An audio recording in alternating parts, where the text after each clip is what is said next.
Hello, I'm Joanna. Welcome to my channel where I usually talk about Chinese tea and brew Chinese tea. But today I'm going to brew a type of blended English tea that I bought from Whittard. This time I'm in Durham, a university town in northern England. I came to visit a time-honored English tea shop. Whittard Chelsea originated in London but have shops around the UK. This one is located in the center of Durham.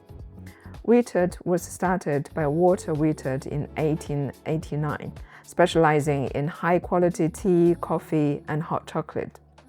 They have a wide range of hot chocolate and coffee products, but I'm more interested in their various kinds of a blended tea, which is their specialty and strength. In this shop, there are limited types of a pure Chinese tea. I can see Lamson Souchong, Yunnan Silver Needle, and Milk Oolong. But there are extensive kinds of a blended black tea, white tea, and green tea.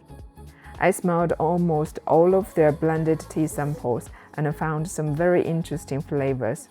For example, Russian Caravan is very smoky, similar to the smoky traditional version of Lamson Souchong.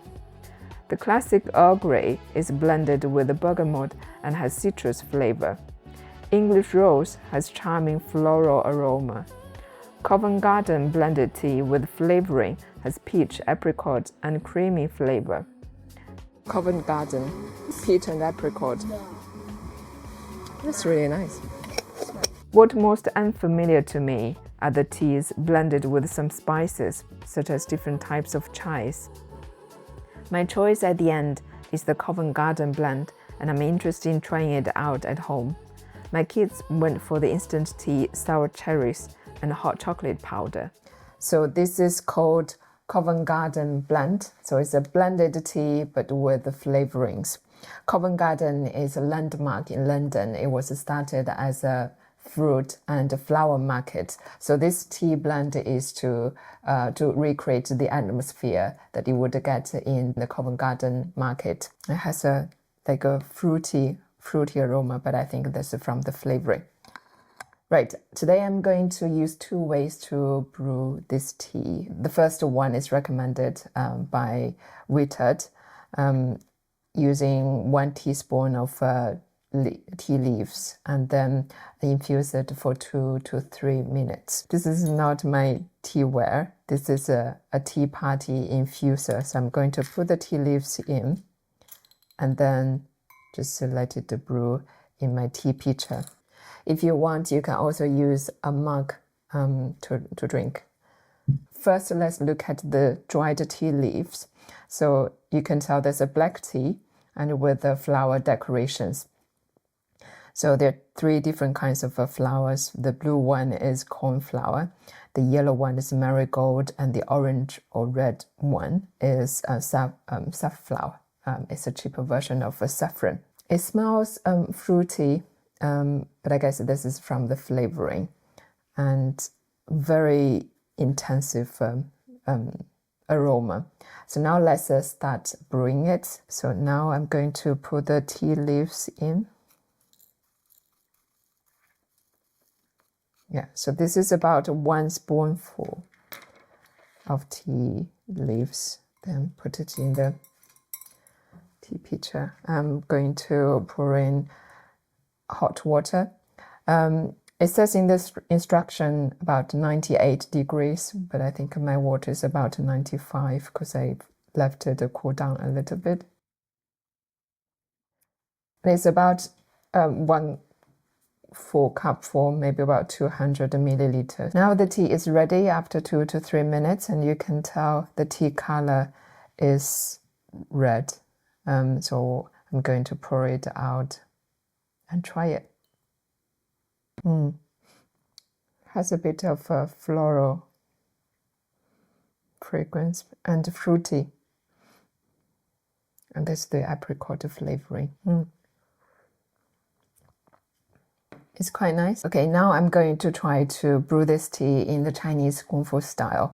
So I've got my gai wan and my glass tea pitcher and my teacup.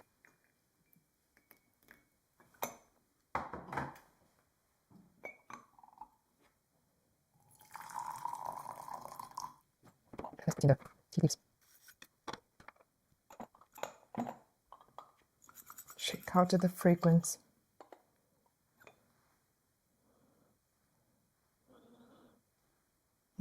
When the tea leaves are warm and the flavoring is much stronger, and it can smell a bit creamy aroma and fruity.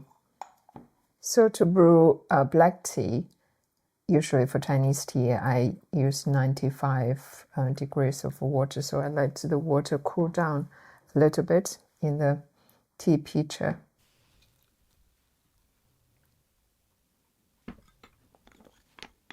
So in this way, I'm using about 4 grams of tea, and my gaiwan is about 110. The tea water ratio is about 1 to 25 to 30. This is the color of the tea liquor. It's a little bit darker because there's more tea in it. Smells fruity. So you can tell the tea liquor, the color of the tea liquor is darker, and the aroma and the taste is stronger than the one that I previously brewed. So if you prefer stronger taste, and you can put more tea leaves in and use the Gongfu style. Overall, it's good quality blended tea with the flavorings. I like the apricot flavor and with the creamy aroma. That's one of the reasons I decided to buy this tea in the first place. In terms of a brewing method, I probably will use these 2 different ways in different occasions. And I'll use the little teapot infuser for everyday use because it's quick and easy. But if I have time, I would use the Chinese Gongfu style to brew it, to enjoy each stage of brewing process. For example, look at the brewed tea leaves, and it's quite pleasant to see. I hope you've enjoyed this video. Thanks for watching. See you next time.